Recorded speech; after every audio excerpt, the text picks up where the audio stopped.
এবার দক্ষিণ 24 পরগনায় রক্তাক্ত ঘটনা। গণপিটুনিতে মৃত্যু হয়েছে এক ব্যক্তির। মৃতের নাম রঞ্জিত মণ্ডল। এই ঘটনার সঙ্গে জড়িত স্থানীয় এক তৃণমূল পঞ্চায়েত সদস্যকে গ্রেফতার করা হয়েছে। ঘটনাটি ঘটেছে সোনারপুর থানার অন্তর্গত সোনারপুর 2 নম্বর গ্রাম পঞ্চায়েতের শীতলা অঞ্চলে। জানা গিয়েছে, এক ব্যবসায়ীর সাইকেলে নেয়াকে কেন্দ্র করে শুরু হয় এই বিবাদ। সেই সময় আরও উপস্থিত ছিলেন এলাকারই পঞ্চায়েত সদস্য নারায়ণ রায়। অভিযোগ, তিনিও বিবাদের মধ্যে জড়িয়ে পড়েন। এরপর রঞ্জিত মণ্ডলকে বেধড়ক মারধর করা হয়। গুরুতর আহত অবস্থায় রঞ্জিতকে হাসপাতালে নিয়ে যাওয়া হলে চিকিৎসকরা তাকে মৃত বলে ঘোষণা করেন। পুলিশ সূত্রে খবর, ঘটনায় পঞ্চায়েত সদস্য সহ মোট 4 জনের বিরুদ্ধে অভিযোগ দায়ের করা হয়েছে। ইতিমধ্যে অভিযুক্ত নারায়ণ রায়কে গ্রেফতার করা হয়েছে, তবে বাকি অভিযুক্তরা পলাতক। আপাতত পুলিশ তাদের খোঁজে তল্লাশি চালাচ্ছে। এই ঘটনার জেরে গোটা এলাকায় ছড়িয়ে পড়েছে তীব্র উত্তেজনা।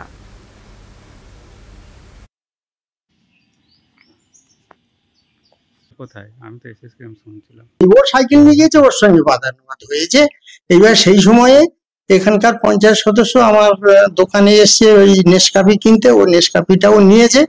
নিতে তখনই ওই ভদ্রলোক বলছে, এই তো তুমি সাইকেল নাও নি, অস্বীকার করছো, না নিলে এই বয়স্ক লোকটা, এত লোক আছে কারোর কথা বলে না, তোমার কথা বলছে, তাই তুমি যাও, কোথায় রেখেছো সাইকেলটা আনো।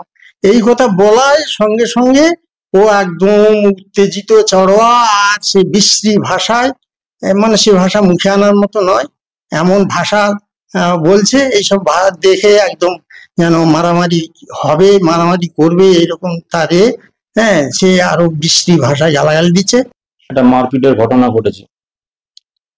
সেই ঘটনাকে কেন্দ্র করে পরবর্তী সময় যে একজন মারা গেছে, সেখানে আমাদের একজন পঞ্চায়েতের সদস্য আছে নারায়ণ রায়, গ্রেপ্তারও হয়েছে শুনেছি। তবে আইনের পথে ছিল, প্রকৃত দোষী যারা আছে শাস্তি পাবে, প্রশাসন সে বিষয়টা দেখছে।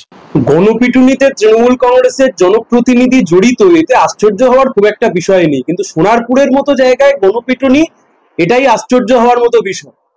এরা তো সব এমএলএ ডান হাত। এলাকায় এক একটা সন্ত্রাসের অবস্থা তৈরি করে রেখেছে, সন্ত্রাসের পরিবেশ করে রেখেছে, সব জানা সত্ত্বেও চুপ করে রয়েছে।